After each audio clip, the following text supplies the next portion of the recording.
వేల కోట్లు వాళ్ళ ఖాతాల్లో జమ చేసి రుణ విముక్తులు చేసినటువంటి మా ప్రభుత్వం.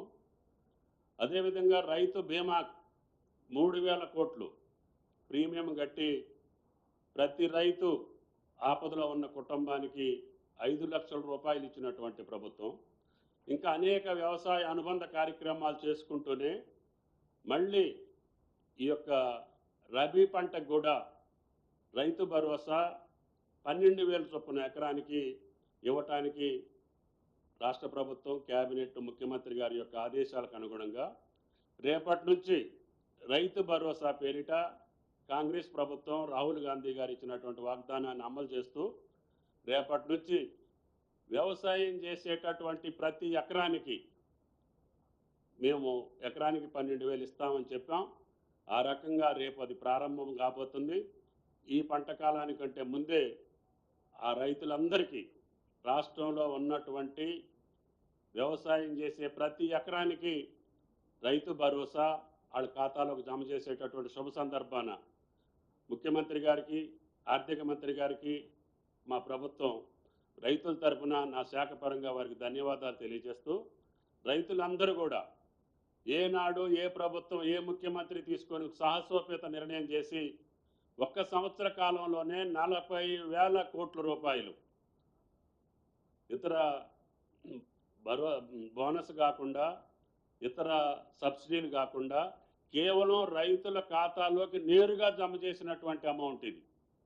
ఇంకా వ్యవసాయపరమైనటువంటి ఆయిల్ ఫామ్కి సంబంధించిన సబ్సిడీలు కావచ్చు, ఫామ్ మెకనైజేషన్ సబ్సిడీ కావచ్చు, విత్తనాలకు సంబంధించినవి కావచ్చు, ఎంఎస్పి ధరకి కొన్ని వేల కోట్ల రూపాయలు రైతు నష్టపోకుండా చేస్తున్నటువంటి బడ్జెట్ కాకుండా కేవలం రైతుకి నేరుగా ఆయన చేతిలోకి ఇచ్చినటువంటి 40,000 కోట్లు రేవంత్ రెడ్డి గారి ప్రభుత్వం ఇచ్చినందుకు రైతులకి తరపున ముఖ్యమంత్రి గారికి, ఆర్థిక మంత్రి గారికి ధన్యవాదాలు తెలియజేస్తూ, మీకు కూడా ఈ యొక్క బృహత్తర కార్యక్రమాన్ని విశేషంగా ప్రచారం చేసి నా రైతాంగానికి తోడ్పడుతున్నటువంటి పత్రికా విలేకరులకి, మీడియాకి ప్రత్యేక ధన్యవాదాలు తెలియజేస్తున్నా. Thank you.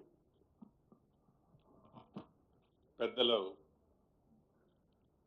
ఉప ముఖ్యమంత్రి వర్యులు బట్టి విక్రమార్క గారికి, సహచార మంత్రివర్యులు ఉత్తమ్ కుమార్ రెడ్డి గారికి, తుమ్మల నాగేశ్వరరావు గారికి, ప్రింట్ అండ్ ఎలక్ట్రానిక్ మీడియా మిత్రులందరికీ హృదయపూర్వక నమస్కారం.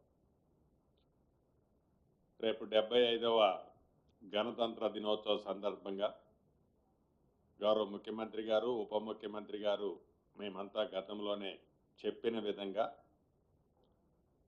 రాష్ట్ర ఆర్థిక పరిస్థితి బాగలేకపోయినా ఇచ్చిన మాట ప్రకారం మన ఇందిరమ్మ ప్రభుత్వంలో తూచా తప్పకుండా చిత్తశుద్ధితో ఇది ప్రజల ప్రభుత్వం, పేదోడి ప్రభుత్వం అనే విధంగా సంక్షేమ కార్యక్రమాలని చెయ్యాలి అని దృఢ సంకల్పంతో తల తాకట్టు పెట్టైనా పేదవాడికి అండగా ఉండాలి, రైతన్నకి అండగా ఉండాలని మన ప్రభుత్వం ఈ 26వ తారీఖు నాడు పెద్దలు చెప్పినట్లు ప్రతి మండలంలో ఒక గ్రామాన్ని తీసుకొని ఈ 4 స్కీములు అర్హులైన ప్రతి వాళ్ళకి ఇవ్వాలి అనేది నిర్ణయించడం జరిగింది. ప్రధానంగా అందరికీ 26వ తారీఖు రేపే ఇవ్వాలని అనుకున్నాం. కానీ గ్రామ సభల్లో ఈ ప్రభుత్వం ప్రజల ముందే ప్రతి అంశాన్ని మొదటి నుంచి అన్ని కార్యక్రమాలని ప్రజలలో చర్చించిన తర్వాతే చేసే అలవాటు ఉన్న మన ఇందిరమ్మ ప్రభుత్వంలో ప్రజల మధ్యకు గ్రామ సభలు పెట్టి ప్రతి అంశాన్ని చర్చించి నిన్న వచ్చిన గ్రామ సభలో వచ్చిన అప్లికేషన్లు కానీ, ఈరోజు వచ్చే అప్లికేషన్లు కానీ వీటన్నిటినీ ఇందాక పెద్దలు బట్టి గారు చెప్పినట్లు క్రోడీకరించుకొని అర్హులైన ప్రతి వాళ్ళకి రేపు మోడల్గా ప్రతి మండలంలో ఒక గ్రామంలో ఈ 4 స్కీములు ఇస్తున్నాం. అంటే గ్రామ సభలు జరిగినప్పుడు ఏవైతే కావాలని కొంతమంది, కావాలని కొన్ని రాజకీయ పార్టీలు ఉద్దేశపూర్వకంగా మనసులో దురుద్దేశాన్ని పెట్టుకొని ఈ ప్రభుత్వాన్ని ఏదో రకంగా బదనాము చేయాలనే తాపత్రయంతో అనేక కుట్రాలు పన్నిన ప్రజల మనసులో ఏదైతే ఉందో, ప్రజలు ఏది కోరుకుంటున్నారో అది చేయాలనే చిత్తశుద్ధితో ఈ ప్రభుత్వం చివరి అప్లికేషన్ వరకు అర్హులుంటే ఇచ్చే విధంగా లాంఛనంగా రేపు ప్రారంభించగలుగుతున్నాం. మిగతావి మొత్తము రేపే చేయాలనుకున్నాం.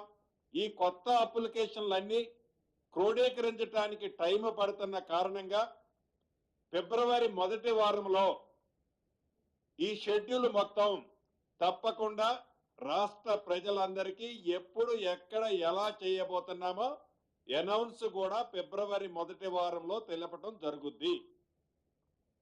అర్హులైన పేదవాళ్ళు ఎవరు కూడా అభద్రతకు లోనవ్వాల్సిన అవసరం లేదు. ఏవైతే ప్రధాన ప్రతిపక్షమని చెప్పుకుంటున్న పార్టీలు వారు 10 సంవత్సరాల్లో పరిపాలించినప్పుడు రైతులకి ఉరేస్తే ఉరి అన్న ఆ ప్రభుత్వం ఇయ్యాలేదో రైతు కమిటీలను పెట్టడం, కల్లాల బాటను పడితే మా ఉత్తమ్ కుమార్ రెడ్డి గారు, తుమ్మల నాగేశ్వరరావు గారు ఎక్కడా ఒక్క గింజ కూడా మిస్ కాకుండా ధాన్యాన్ని బోనస్ ఇచ్చి ఎంత చిత్తశుద్ధితో కొన్నామో ఈ రాబోయే ఈ స్కీమ్స్ కూడా వారు ఎంత కింద మీద పడ్డా ఈ ప్రభుత్వానికి ఒక చిత్తశుద్ధి ఉంది కాబట్టి ఈ 4 కార్యక్రమాలే కాదు, భగవంతుడి దీవెనలతో ఈ మన ఇందిరమ్మ ప్రభుత్వంలో ప్రతి కార్యక్రమాన్ని చిత్తశుద్ధితో చేయడం జరుగుద్ది. ముఖ్యంగా నా శాఖకు సంబంధించిన ఇందిరమ్మ ఇళ్ళు, ఈ ఇందిరమ్మ ఇళ్ళ కార్యక్రమంలో ఎన్ని అవాంతరాలు ఎదురైనా ఎక్కడ పైరవీలకి అవినీతికి స్థానం లేకుండా పూరెస్ట్ ఆఫ్ ది పూర్ అంటే పేదవాళ్ళలో బహుపేదవాళ్ళనే ఐడెంటిఫై చేసి రేపు మోడల్ గా ప్రతి మండలానికి సుమారు రాష్ట్రంలో 606 మండలాలు ఉన్నాయి. హైదరాబాద్ పరిధిలోని మిగతా 16 మండలాలు తీసేస్తే ఈ 606 మండలాల్లో ప్రతి గ్రామంలో అర్హులైన ప్రతి ఒక్కళ్ళకి ఈ 4 స్కీములు ఇచ్చే దాంట్లో భాగంగా ఇందిరమ్మ ఇళ్ల కార్యక్రమాన్ని కూడా ఇవ్వబోతున్నాం. ఇది నిరంతరము జరిగే ప్రక్రియ.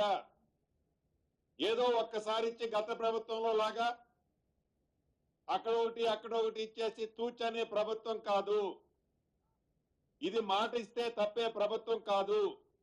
ఆర్థికంగా ఎన్ని ఇబ్బందులున్నా రాత్రి పగళ్ళు మన ఫైనాన్స్ మంత్రి వర్యులు పరిపరి విధాలు ఆలోచించి చెప్పిన ప్రతి మాటని పేదోడికి అందించాలనే తాపత్రయంతో ఈ ప్రభుత్వం పనిచేస్తుందనేది ఒక్కసారి ప్రతిపక్షాలు మంచిని ఒప్పుకోలేకపోతే మంచిది, కానీ మంచిదాన్ని చెడుగా చిత్రీకరించి వాళ్ళు మరింత పలసన కావద్దని కూడా ఈ వేదిక మీద నుంచి వారికి సూచిస్తున్నాను. ఇందిరమ్మ ఇళ్ల విషయంలో కూడా నిన్న అప్లికేషన్ ఇచ్చిన వాళ్ళు ఈ పొద్దు అప్లికేషన్ ఇచ్చే వాళ్ళు కూడా అర్హులై ఉంటే రేపొచ్చే లిస్టులో తప్పకుండా వారి పేరు చేర్చబడుతుంది, ఇవ్వబడుతుంది. అర్హులు కాకపోతే ఏ కారణం చేతైనా పొరపాట్లో అర్హులు కాని వాళ్ళకి ఇందిరమ్మ ఇల్లు ఇస్తే అర్హులు కాదని తేలితే అట్టి దాన్ని క్యాన్సిల్ చేసే దాంట్లో కూడా ఈ ప్రభుత్వం వెనకడుగు వేయదు. రాష్ట్ర వ్యాప్తంగా ఉన్న మీడియా మిత్రులను కూడా రిక్వెస్ట్ చేస్తున్నాం, అర్హులు కాని వాళ్ళుంటే ఈ ప్రభుత్వం దృష్టికి మీరు తీసుకురావాల్సిన అవసరం ఉంది. ఎందుకంటే మీరు కూడా ఈ ప్రభుత్వంలో భాగస్వాములు. దయచేసి అర్హులు కాని వాళ్ళు ఎవరైనా కూడా తీసుకోవద్దు, అర్హులైన వాళ్ళు ఎవరు కూడా మిస్ కావద్దు. ఈ ప్రభుత్వం యొక్క చిత్తశుద్ధి అది. రాష్ట్ర ప్రజలందరికీ ఈ 4 కార్యక్రమాల్లో ఏ రకమైన డౌట్ అవసరం లేదని